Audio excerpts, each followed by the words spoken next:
اولا القوات الجيش مثل ما قلت لك مو مؤهل حتى يدافع عن الحدود، مثل ما صار 2014 4 5 مخربطين اجوا سقطوا 3 محافظات.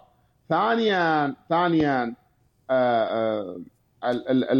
احنا يعني كشعب كردستاني ما عندنا مشكله مع الجيش العراقي الحديث الجديد، لانه احنا مشتركين في العمليه السياسيه وبالحكومه، ولكن اكو هذه الفصائل الجديده ما تامرون باوامر القائد العام للقوات المسلحه. هاي الايام راحت خلوه بمواقف حرجه مع هذا شو له علاقه بالجيش العراقي؟ التحالف الدولي.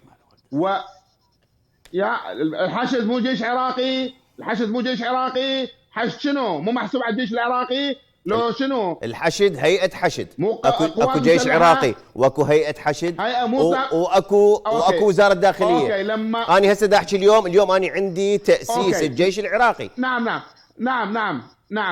نعم لما قوات التحالف تنسحب وهيئة الحشد بكيفها تصول وتجول وتستهدف اي مدينة تريدها سواء كانت كردية او سنية او كردستانية، القائد العام ايش راح يسوي؟ القائد العام ما بيده شيء.